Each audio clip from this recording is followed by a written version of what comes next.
Well, this wine of the week is being published just a few days before Christmas 2024, so I thought we'd splash out a little bit, recommend 3 wines instead of 1, and up the price a little bit for this slot, which is normally trying to be kind of moderate. The important thing about these 3 wines that I've chosen, one of the most important things, is that they're all available from high street retailers.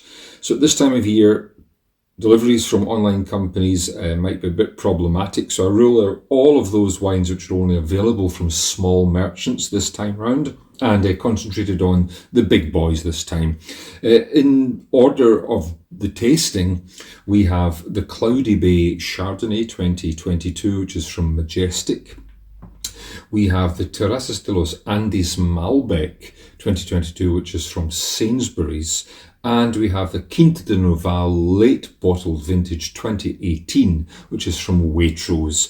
So Majestic, Sainsbury's, Waitrose. There are other stockists. Your local independent may have these wines, but for me it was important in this slot to concentrate on the big boys for ease of people being able to get hold of the wines. So the one I have in my glass at the moment is the port.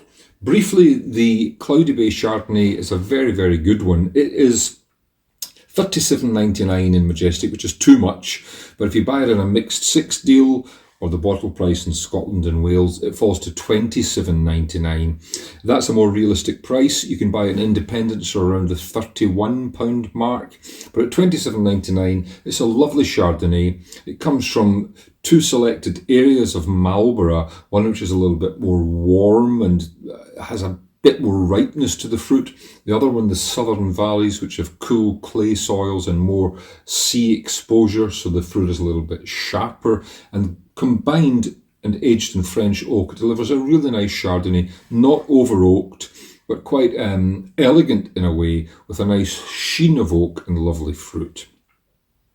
Second wine, the Terrazes de los Andes Malbec, is their first ever certified organic wine. It comes from high altitude vineyards in Mendoza, and again it's aged in French oak, but it's a combination of new and older barrels, and it's a really lovely fragrant style of Malbec. It's not going to knock your socks off, but at £18 reduced to 16 in Sainsbury's if you have one of their club cards, then I think it's a very good, elegant example, perfect for Christmas. Wine in my glass is the Quinta de Noval, the late bottled vintage 2018. Fantastic house Noval. This wine unfiltered, like most late bottled vintage wines are filtered and don't really keep. This will age for a decade if you keep it sealed and keep it in a cool place. And it's made from their own vineyards, a blend of traditional grapes, and spends a full 5 years in oak casks before being released. Hence it's a 2018. Sumptuous stuff. You know, violet and kirsch, lovely spices, lovely chocolate, really inviting. Fully sweet in the palate, luscious in the palate, but that firm grip of tannin backbone too, which makes it so interesting, and very good length. So there we have 3 potential Christmas wines for you, all available on the high street. And I'll put all of the stockists and prices again just at the end of the video, and I wish you a very Merry Christmas.